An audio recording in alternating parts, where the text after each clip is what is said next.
Okay. Chapter 4's discussion is going to be, pretty much it should be a review for most of you because you've all worked in the ICU. Okay. But what we expect you to learn at this point is you need to be able to know what a normal electrocardiogram is. Okay. Then you're going to have to know a little bit about telemetry. You have to be able to diagnose things like atrial fib, atrial flutter, VTAC, all those kind of things are expected. You have already undergone ACLS, so that's part of the protocol. It's similar to that, so we still expect you to know all that stuff. Okay. The first thing about a normal electrocardiogram is that you have to know the P wave is generated by the atrial component. Okay. The P wave is the electrical component that eventually causes the atrium to contract. So if the P wave is either too early or too late, it can actually affect the performance of how well the atrium will contract. Okay. The PR interval is the actual delay period, which is usually indicating the AV node delay period, where the electrical activity is actually held in place by the AV node. Okay. The normal time for that is 120 to 200 milliseconds. Okay. And this varies between heart rate, and it's very much dependent on the individual ventricular compliance. The ventricle is very, very stiff. It tends to fire a little bit more delayed versus somebody who's not as stiff. The time period gets to be a little shortened. So it depends on several different factors. Sometimes you will see that you're put somebody on a pacemaker and you don't take that into consideration. You'll fire both the P wave and the ventricular wave via the pacemaker setting, and you'll have it inappropriately set. And then when you take the person off it and let them, set their own rate, you'll notice that the PR interval will get longer or shorter, and the performance actually improves. So sometimes some people actually improve without a pacemaker. So, and that very much is usually related to the actual when the PR interval, how much of a delay there is in between. Okay. The PR segment is the AV delay. There's no electrical activity in the body surface, but there is the electrical activity still inside the AV node. You just can't see it at the body surface.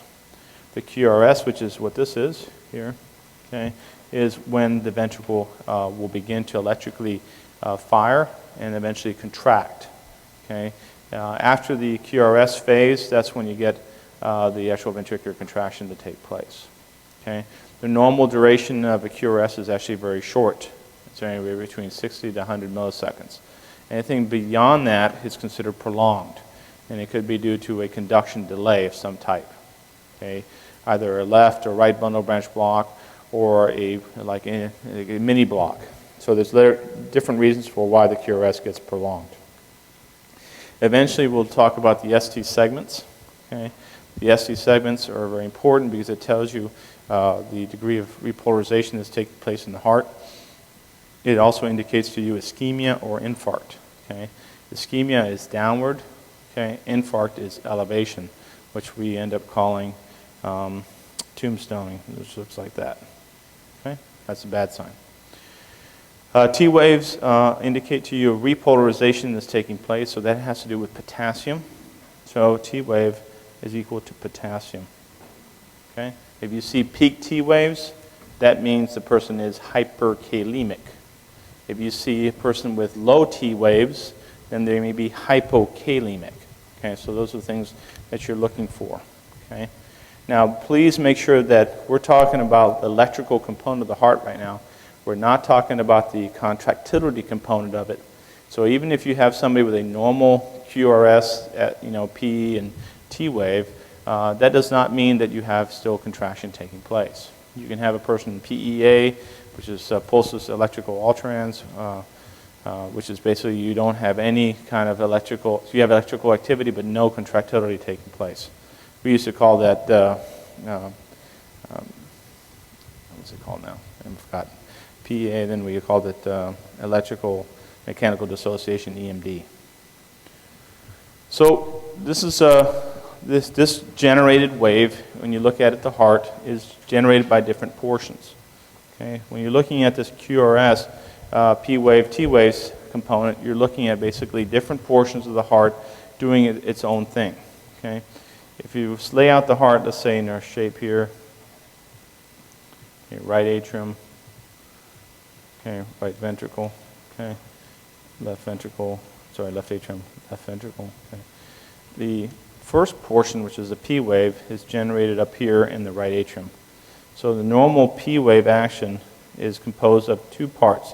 It initially fires here, which is initiated there, and it sends a signal this way, and this way. So it sends three major fibers that go through the atriums. Okay? It sends two through the right and sends one through the left. The left one actually has to penetrate through the septal wall, which is the atrial septal wall, and then go into the left atrium to propagate the electrical signal. Because it does go through the wall, it's delayed. Okay? So you can actually, the P wave is actually comprised of two different electrical activities. One was from the right, and the second one is also from the left. And when you put them together, that's what you see as one single P wave. Okay?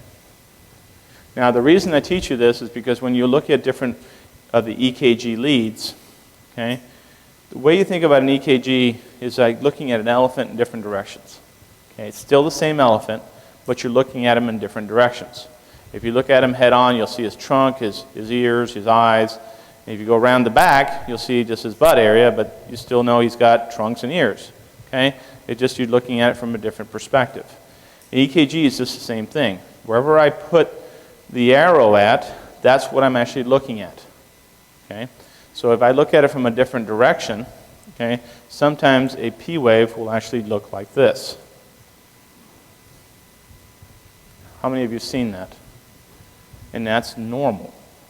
Okay, the reason it's normal is because if you look at it from the opposite direction than normal, which is usually lead 2, okay, you will see this waveform generated by the right and the left going from different directions.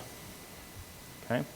The reason this is important to pick up is if you have somebody with left atrial enlargement or hypertrophy, okay, like in mitral stenosis, then this wave will actually get bigger because the left atrium gets enlarged and thickened. So sometimes you'll see a P wave that looks like this, okay, and that indicates to you that the left atrium is enlarged. Okay, so it only begins to tell you something clinically. Okay.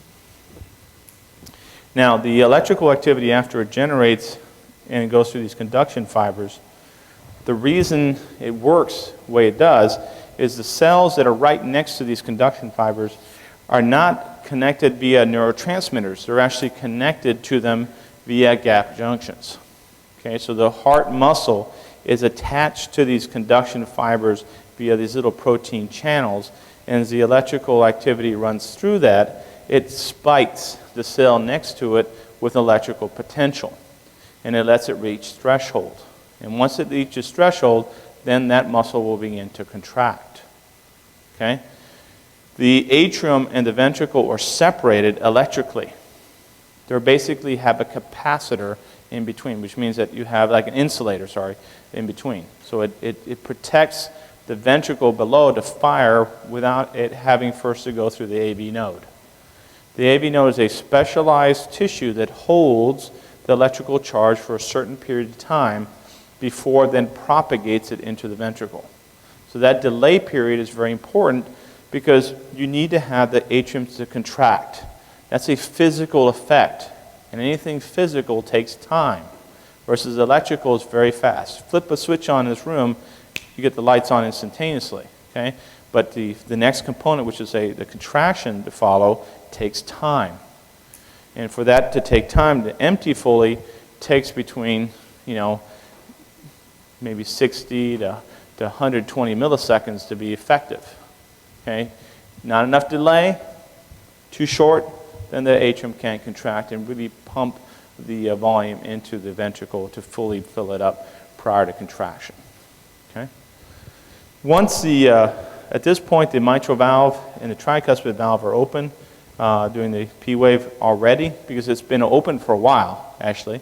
Remember, the first, say, about 2/3 of the time is actually spent from passive filling. So the mitral and tricuspid valves have both been open at this point. The last 20% of the filling, or 30% could be, is due to the atrial kick, which is induced by the P wave. As the electrical activity goes to the AV node, which is right here, okay, it delays it, and then it sends it down via the His-Purkinje systems down this way into a right and left bundle, okay, which eventually reaches the left and right ventricles. Okay?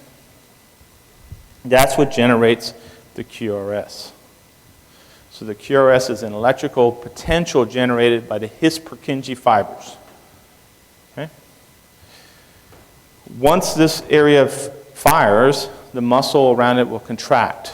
It contracts not in a linear fashion, but in a spiral fashion. It goes from the apex of the heart, which is, let's say, this is my finger down here. It contracts and rotates. So if you look at a heart inside somebody's chest, it rotates as it contracts, which gives it a more of a, take a towel and wring it. That's the same concept. That's what the heart's doing. It's wringing itself to get more volume out of it. Okay? You can see that performance really improve when you give somebody epinephrine. You can see really the heart really twist and really work hard. Versus you see when in low ejections, you don't see that as much. You see the heart will just literally sit there and do nothing, which is what you don't want to see. The ST segment portion is when the heart will tell you there's a delay time. If you have ischemia, the ventricle takes a longer time to conduct electrical activity through ischemic tissue. So as a consequence, you'll get ST segment depression.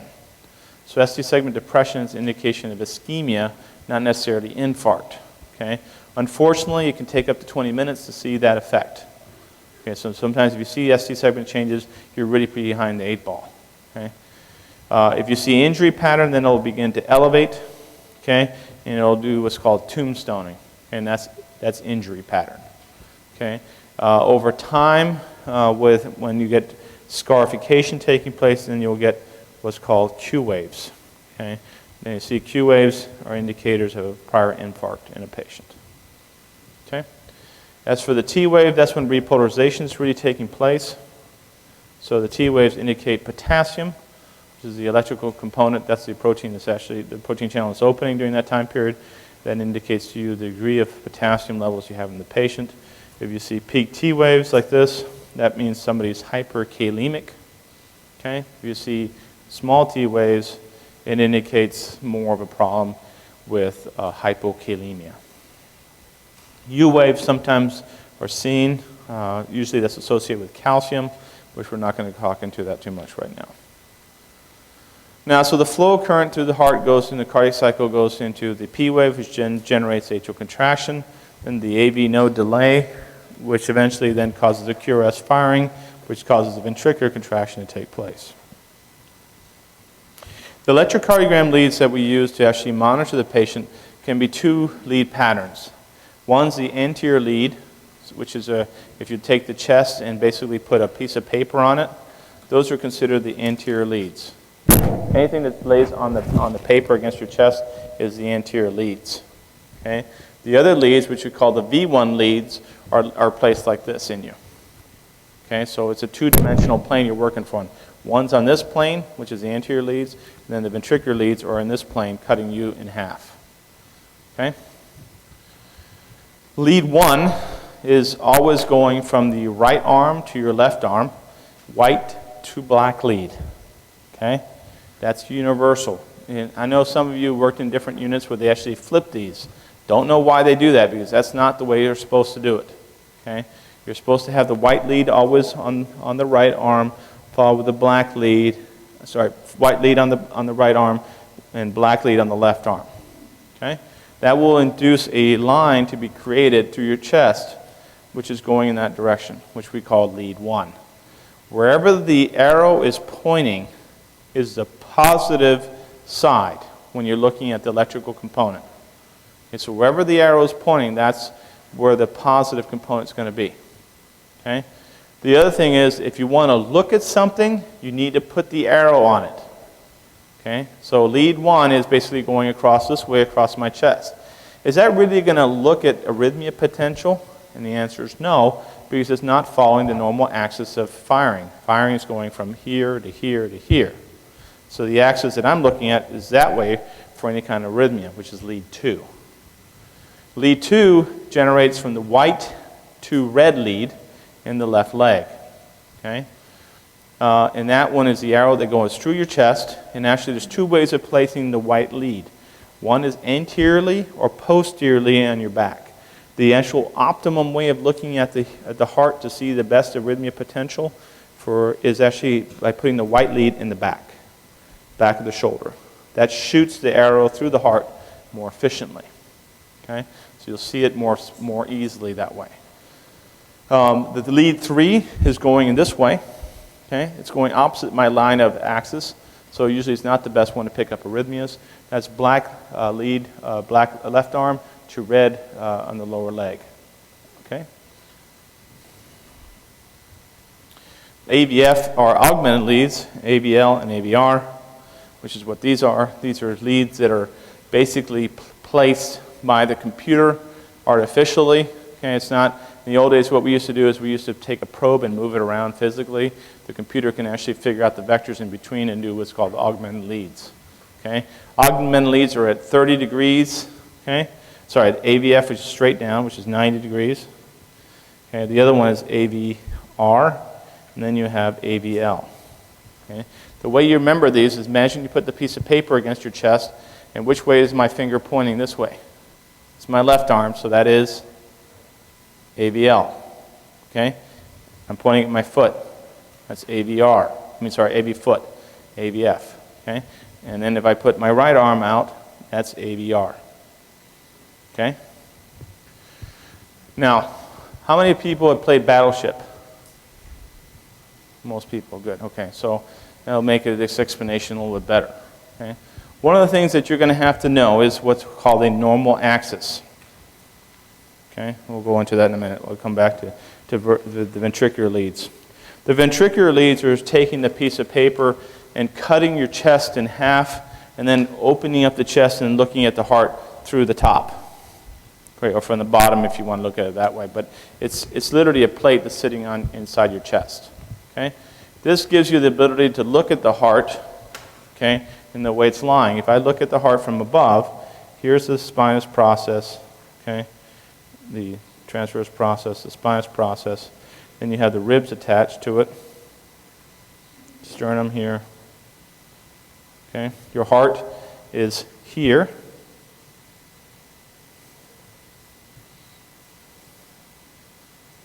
Okay, and this is the right atrium, right ventricle, left ventricle, and left atrium. Okay? And the way these leads are set up is that they fire this way.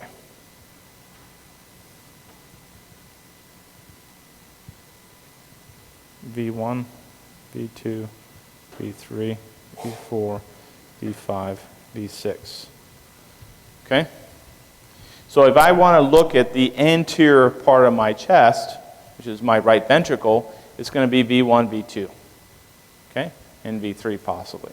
But if I want to look at the left ventricle specifically, which is the one that's at most risk for ischemia, the one I'm going to use is V5, because the arrow is going through the heart muscle through the left ventricle. Remember that rule. Wherever the arrow points, that's what I'm looking at. It's the same thing as looking at the elephant. And you put the elephant in front of you, where is your eye looking at? That's what you're going to see. Okay? You point the arrow this way, you're going to see the front of the elephant. You see it this way, you're going to see the back of the elephant. Okay, so wherever you put that arrow, which is what we're doing electrically, that's what we're going to actually look at. So for ischemia of the left ventricle, the best place to look at is V4, V5, V6. Okay? Now, here's the example that I'm trying to get you to understand next, which is you have to know what's called the normal axis. The normal axis runs through the heart, okay? If you do lead 1 going this way, this one's AVF. Okay, the heart fires here, SA node, AV node, and then it goes to his Purkinje fibers.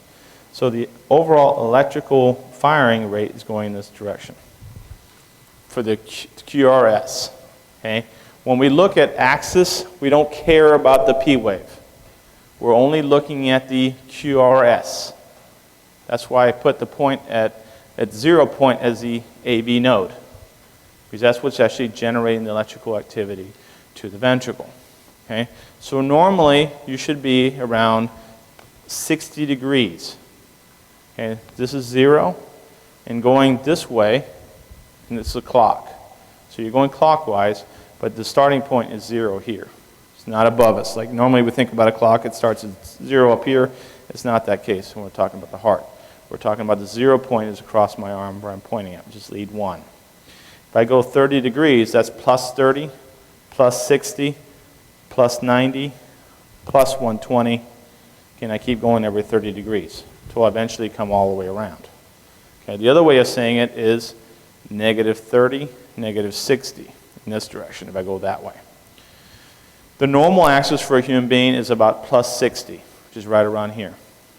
The reason it's plus 60 is think about it. Heart's here, SA node, AB node fires through the ventricle, which is going towards V5, which is over here, so the axis is around 60 degrees. Okay, that's where you should be. Okay? If you get a delay effect, okay, and this is important when you get to clinical, if all of a sudden your QRS changes shape, okay, in other words, you've got a nice tight 100 millisecond QRS, and all of a sudden your QRS begins to get wide, and then it gets really wide, you have to know what's going on. The most common problem for that is either a left or right bundle branch blocks kicking in. And then you ask yourself, why do I care which one it is? I know both of them are bad, but which one's the more serious one? The left, because that indicates ischemia of the left ventricle. Okay? A right bundle could be ischemia of the right ventricle, which could be serious enough, but it's treated differently. Okay? And you've got to figure out which one it is. Okay? It could also be because I put in a PA catheter in and I tickled the right bundle and knocked it out, and all I've got now is a left bundle. So I got a right bundle branch block. Okay?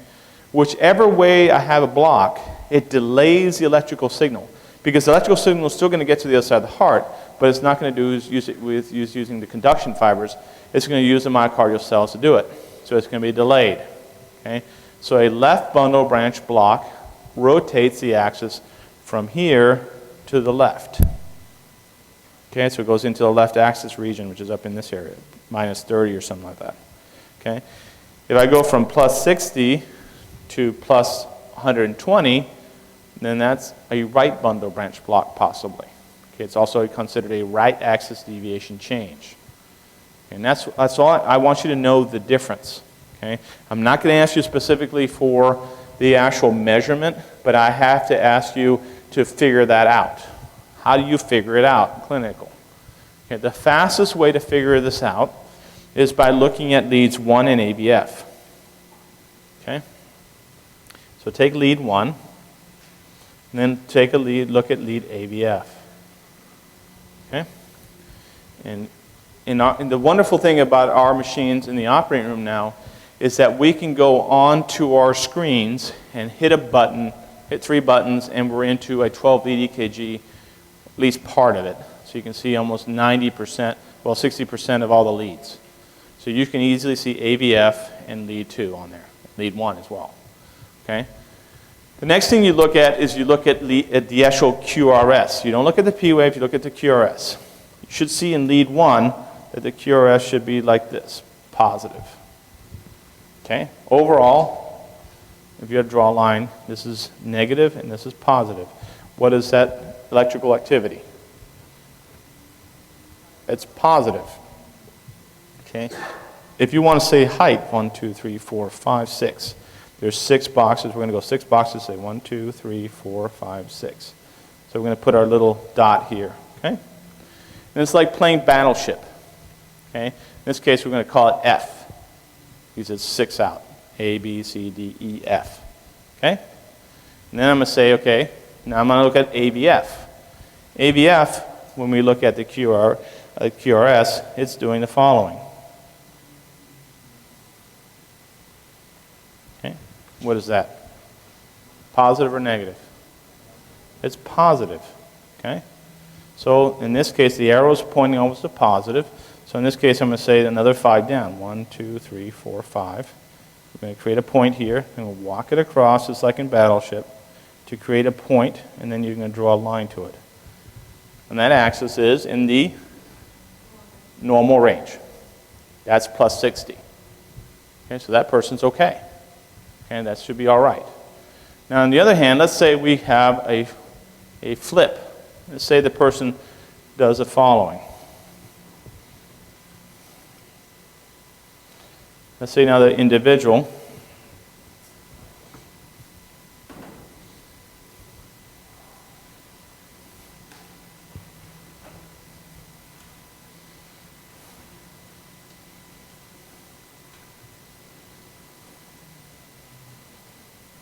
on lead 1, they do this. Okay, and lead AVF, they get this.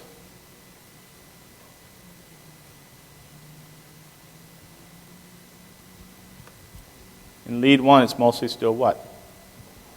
Positive. Okay, we're going to say positive 4. 1, 2, 3, 4.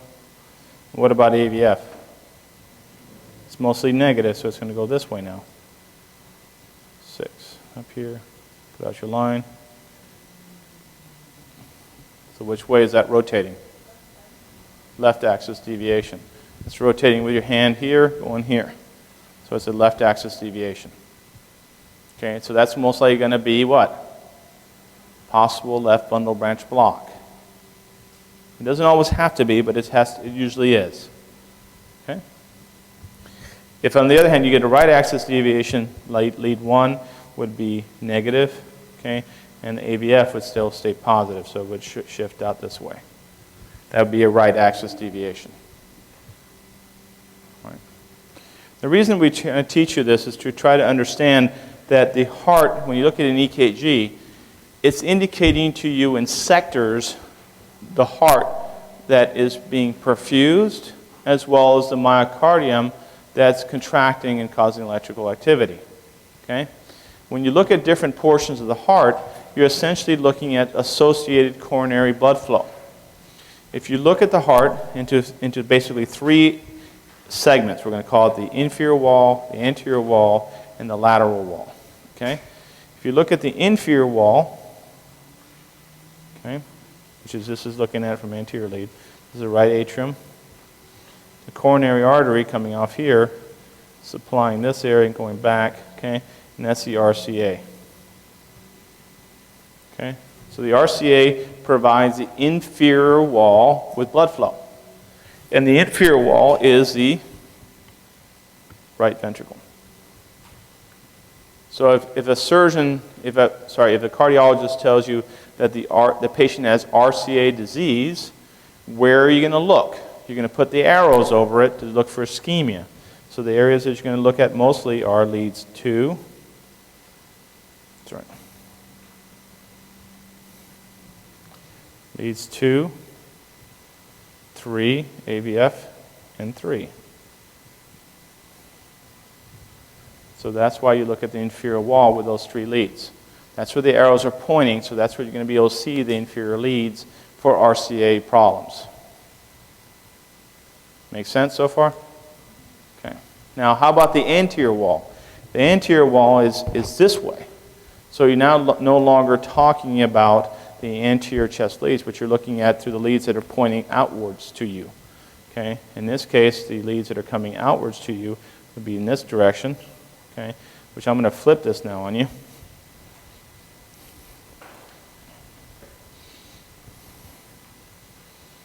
So what I'm going to do now is I'm going to show you the vertebral body, spinous process, okay, sternum, okay, heart, okay. So this aorta is here. It provides you the left main and then splits into 2 portions. The LAD is pointing to the anterior heart, which is part of the left ventricle as well as part of the right ventricle. And that's the anterior portion of the heart. Okay? The leads that are going to show the best view of that are going to go through V1 and V2. So LAD disease can be monitored using V1, V2. If you're looking at the lateral wall, which is over here, this is the lateral wall, then you want to monitor through V4, V5, V6 for ischemia. And that will indicate to you circ disease, okay, circumflex disease. Okay. If you're looking at, if somebody tells you that the person has left main disease, how would you monitor? You'd monitor both anterior and lateral leads. Okay? This is all clinically based. So when you have somebody with a cardiac cath result, you need to start putting your monitors on that area to watch for ischemia. That's why we teach you that now, because when you get to clinical, you'll be doing the same thing. Hopefully. Okay?